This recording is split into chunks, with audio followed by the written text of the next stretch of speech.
Good morning students. आज अपन बात करेंगे चैप्टर 2 की। पहला चैप्टर अपना जो विमा और मापन है वह कंप्लीट हो चुका है।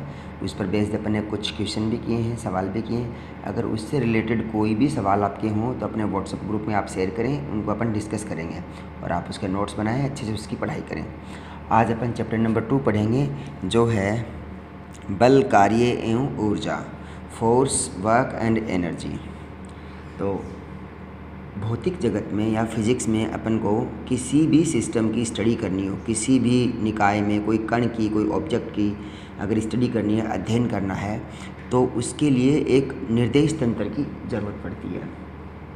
निर्देश तंत्र का मतलब होता है कि कोई एक सिस्टम, जैसे अगर मैं पूरी पृथ्वी को सिस्टम मान लूँ एक, तो अपन ये पृथ्वी के सापेक्ष इस निर्देश तंत्र में गति जो है अध्ययन करेंगे। और इसके रिस्पेक्ट में कोई दूसरा सिस्टम मान लिया जाए जो पृथ्वी के रिस्पेक्ट में स्थिर भी हो सकता है, पृथ्वी के सापेक्ष है वह गतिमान भी हो सकता है, त्वरित भी हो सकता है। तो कहने का मतलब यह है कि कोई भी भौतिक राशि का अध्ययन करने के लिए उसके एक निर्देश तंत्र की आवश्यकता पड़ती है। और उस निर्देश तंत्र में अपन विभिन्न प्रकार के जो निर्देशांक होते हैं वो प्रयोग में लेते हैं। तो यहाँ पर अभी आपके सिलेबस के अनुसार एक ही निर्देश तंत्र है जो अपन काम में लेंगे, लेकिन बेसिक नॉलेज के लिए अपन डिस्कस करते हैं कि जो किसी भी भौतिक राशि को सापेक्ष रूप से अध्ययन करने के लिए एक तंत्र, एक निकाय या सिस्टम की आवश्यकता पड़ती है और उसे हम निर्देश तंत्र कहते हैं। ये निर्देश तंत्र जो होते हैं वो विभिन्न प्रकार के जो निर्देशांक होते हैं उन पर आधारित होते हैं और उनके अनुसार अलग अलग हो सकते हैं। जैसे कि कार्तीय निर्देश तंत्र या कार्टेशियन कोऑर्डिनेट सिस्टम, वो निर्देश तंत्र वह होता है जो कार्तीय निर्देश तंत्र होता है जिसमें जो निर्देशांक होंगे वो एक्स वाई जेड होंगे। अर्थात इसमें 3 प्रकार के एक्सेस अपन काम में लेंगे, एक्स एक्सेस, वाई एक्सेस और जेड एक्सेस। नॉर्मली अभी तक अपन ने छोटी क्लासेस में ग्राफ पढ़े होंगे। देखिए ग्राफ आपको प्लॉट करना है, तो यह है एक्स एक्सेस और यह है वाई एक्सेस। दोनों एक दूसरे के साथ में 90 डिग्री कोण पर हैं, लंबवत काटते हैं। तो यह किसी भी कण की द्विविमीय गति की विवेचना करता है। अगर 2 डायमेंशनल रूप से वह कण गति कर रहा है तो वह इसकी विवेचना करता है। इसे अपन एक विमीय गति की विवेचना भी कर सकते हैं। लेकिन अगर कोई भी कण है वह त्रिविमीय गति या 3 डायमेंशनल मोशन कर रहा है, गतिमान है, तो उसकी विवेचना के लिए, उस पर लगने वाले बल, मोमेंटम, उनकी विवेचना करने के लिए अपन को त्रिविमीय कार्तीय निर्देशांक तंत्र की आवश्यकता पड़ती है। तो उसमें अपन को 3 प्रकार के निर्देशांक होते हैं, 3 निर्देशांक होते हैं, एक्स वाई जेड, वो प्रयोग में लेने होते हैं। तो एक्स वाई जेड निर्देशांकों के लिए जो निर्देश तंत्र है वह होगा कार्तीय निर्देशांक तंत्र और उसमें तीसरी एक्सेस और काम ली जाती है जो एक्स और वाई जेड के, एक्स और वाई के लंबवत है। अब आप यूँ मान सकते हैं कि ये 3 एक्सेस हैं, एक्स और वाई और जेड, ये तीनों एक दूसरे के लंबवत हैं। और इनके लिए अगर आप वेक्टर रूप में लेंगे तो इनके जो दिशात्मक सदिश है, इसको एकांक सदिश ही बोलते हैं। तो एक्स एक्सेस में लेंगे अपन आई यूनिट वेक्टर, वाई में लेंगे जे यूनिट वेक्टर और जेड में लेंगे के यूनिट वेक्टर। ओके, दूसरा निर्देश तंत्र इसमें जो कोऑर्डिनेट सिस्टम है वो आप काम में ले सकते हैं या काम में लेते हैं अपन, वह है आर थीटा फाई, जिसमें कोऑर्डिनेट सिस्टम होते हैं वो त्रिज्या और मुख्य जो कोण है वह है, और एक बोलते हैं अजमेथल एंगल फाई। तो आर थीटा फाई वह गोलीय निर्देश तंत्र होता है। तो जब गोलीय निर्देश तंत्र काम में लेते हैं, अर्थात उसमें जो निर्देशांक होते हैं वो गोलीय रूप से थे किसी गोले को दर्शाने के लिए। तो उस गोले पर जो निर्देशांक होंगे वह सपोज ये कण है तो इसमें यह त्रिज्या दूरी आर हो जाएगी, ये कोण थीटा, और यह जो एक्स और जेड एक्स पर काटता है वह उसका अजमेथल एंगल जाएगा, उसको बोलते हैं फाई। तो आर थीटा फाई ये 3 प्रकार के कोऑर्डिनेट लेते हैं। यह है स्फेरिकल कोऑर्डिनेट सिस्टम होता है। तीसरा होता है, उसे अपन बोलते हैं सिलेंड्रिकल कोऑर्डिनेट सिस्टम या बेलनाकार निर्देश तंत्र।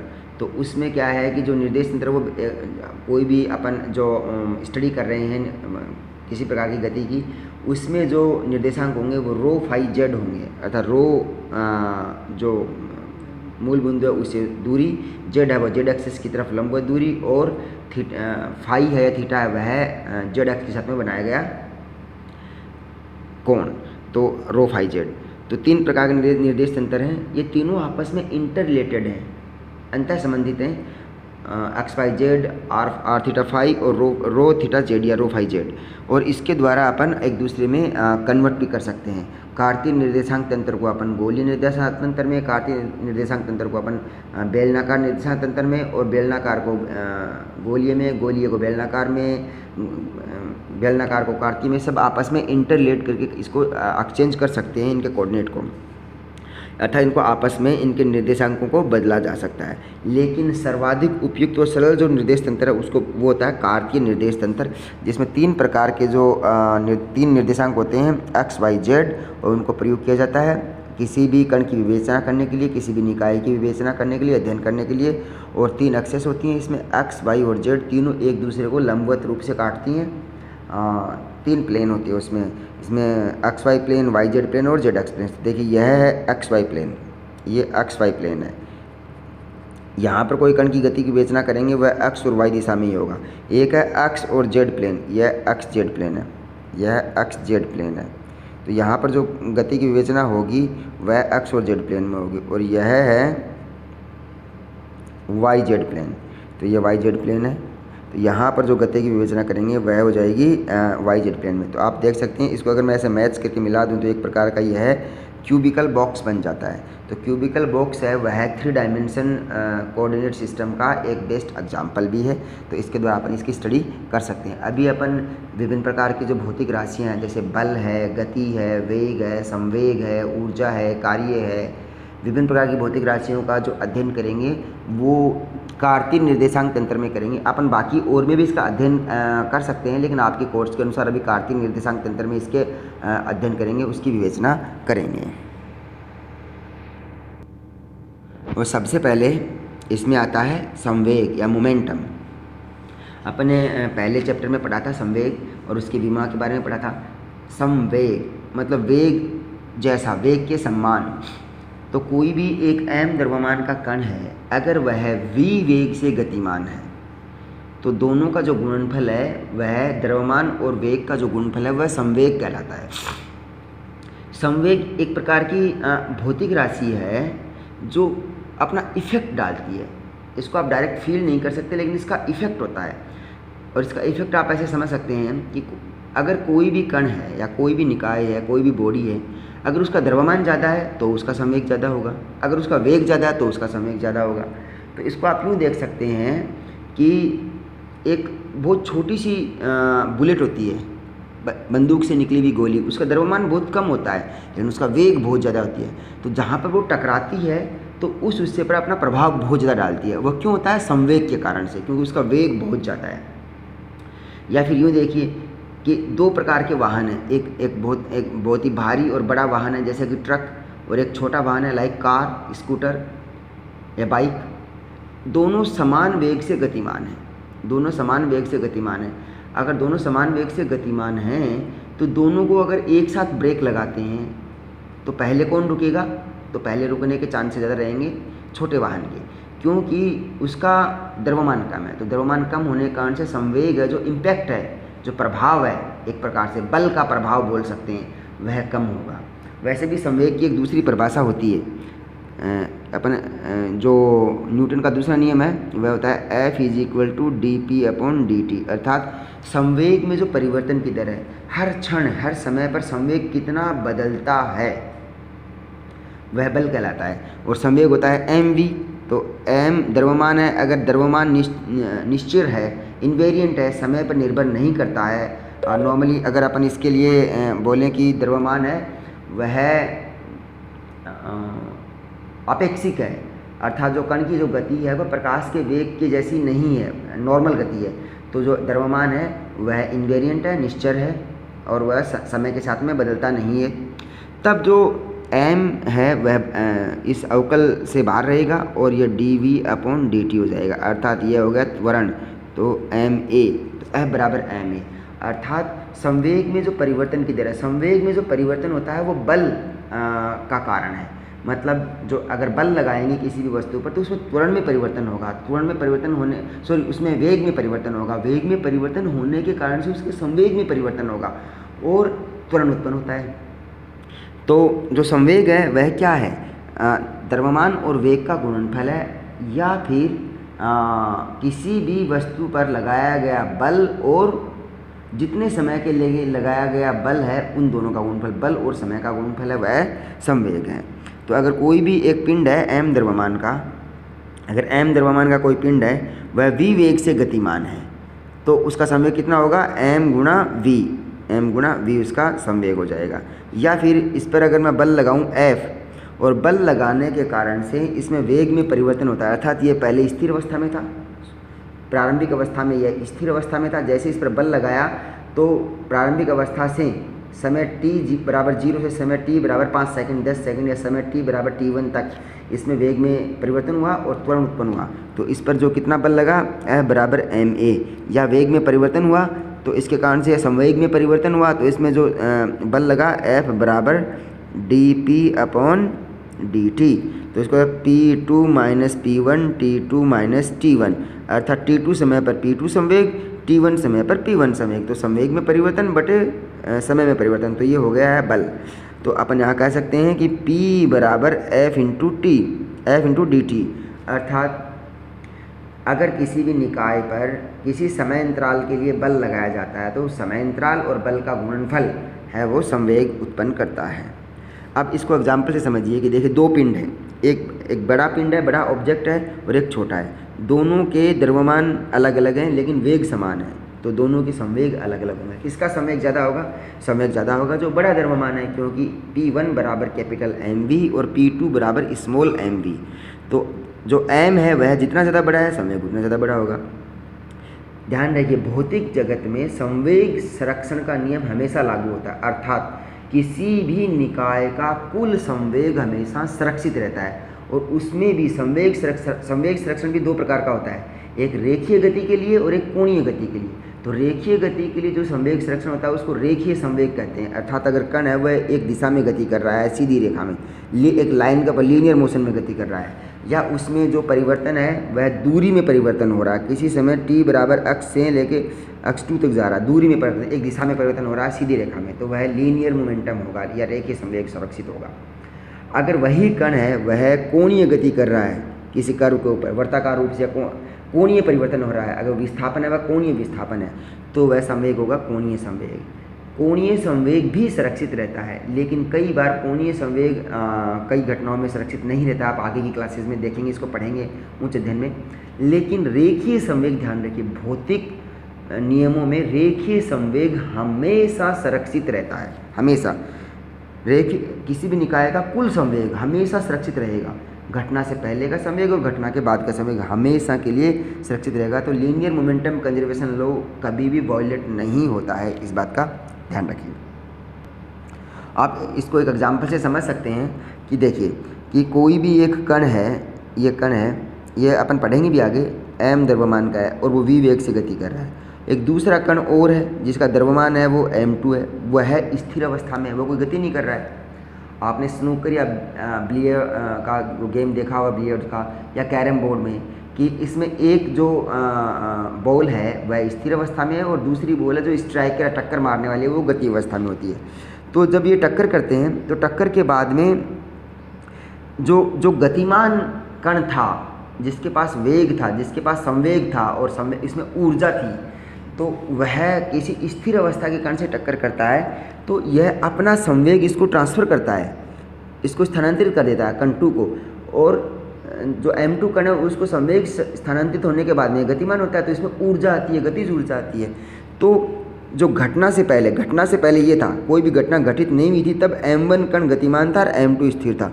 घटना के बाद में m1 कण है वह u1 से गतिमान है और m2 कण है वह u2 से गतिमान है, सपोज करो।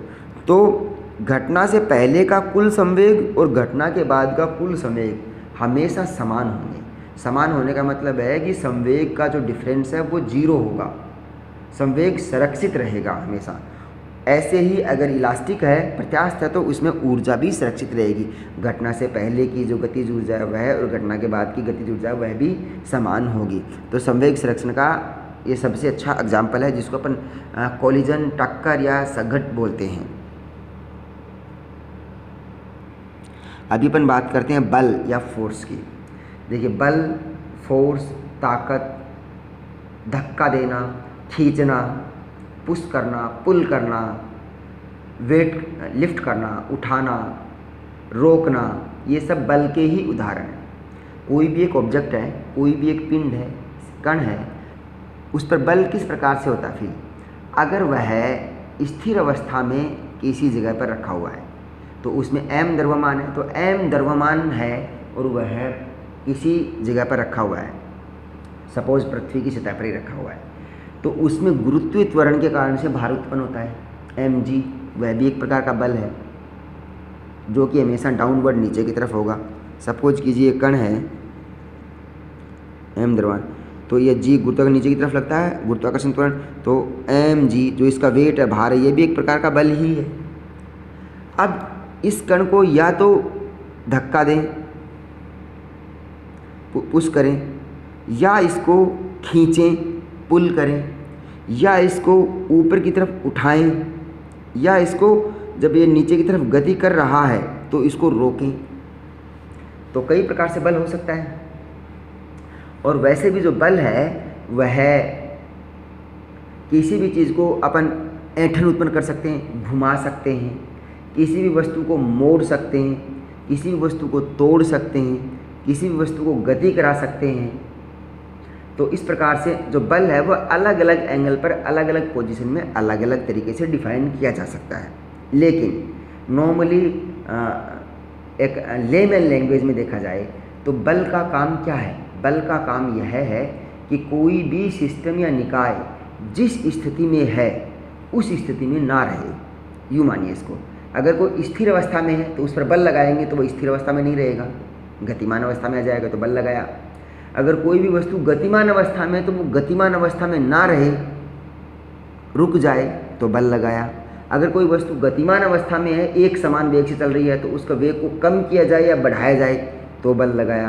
तो अर्थात एक ऐसा कोई एक्सटर्नल फैक्टर है, कोई बाह्य कारक है जो किसी भी निकाय की वर्तमान स्थिति में परिवर्तन कर देता है, उस बाह्य कारक को बल कहते हैं। तो इसकी परिभाषा ये है, किसी भी वस्तु की वर्तमान स्थिति में परिवर्तन करने के लिए आवश्यक बाह्य कारक बल कहलाता है। वर्तमान स्थिति में परिवर्तन से मतलब है अगर कोई वस्तु स्थिर अवस्था में है और वह बाह्य कारक के कारण से गतिमान अवस्था में आती है तो बल लगता है। अगर कोई वस्तु गतिमान अवस्था में है और बाह्य कारक की वजह से वह रुक जाती है या वेग में परिवर्तन हो जाता है तो वह बल कहलाता है उसके कारण से। अर्थात किसी भी वस्तु पर बल लगाकर उसमें त्वरण उत्पन्न कर सकते हैं या वेग में परिवर्तन कर सकते हैं।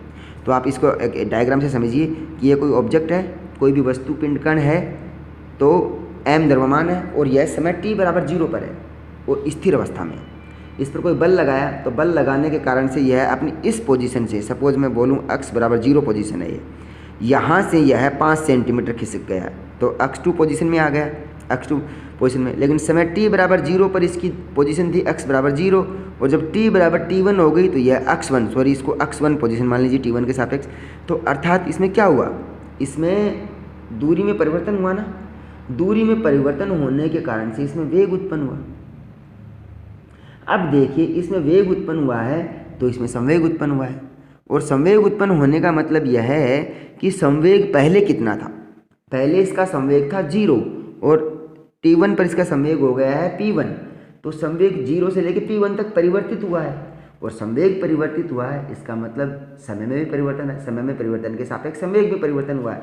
तो इसमें जो न्यूटन की गति का दूसरा नियम है वह है F बराबर dp/dt बराबर p2 minus p1 t2 minus t1। अर्थात प्रारंभिक संवेग p1 जो 0 था, प्रारंभिक समय t1 जो 0 था, अंतिम संवेग था p2 या अंतिम समय था t2। तो जो संवेग में परिवर्तन और जो समय में परिवर्तन दोनों का अनुपात है वह बल कहलाता है। अर्थात यूँ मान सकते हैं इसको कि एकांक समयांतर में लगाया गया बल जो p है वह F इंटू dt, तो एकांक समयांतर अर्थात dt बराबर 1 सेकेंड, एकांक समयांतर में लगाया गया बल है वह संवेग कहलाता है।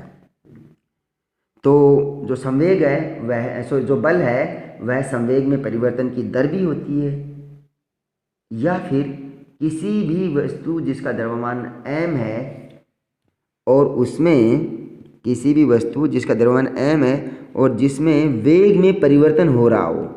वेग में परिवर्तन का मतलब है dv/dt। p बराबर mv होता है। mv होने से m को बाहर निकाल लिया डेरिवेशन से, तो dv/dt। तो ये हो गया ma, अर्थात जो फोर्स है that is equal to m multiplied by with acceleration.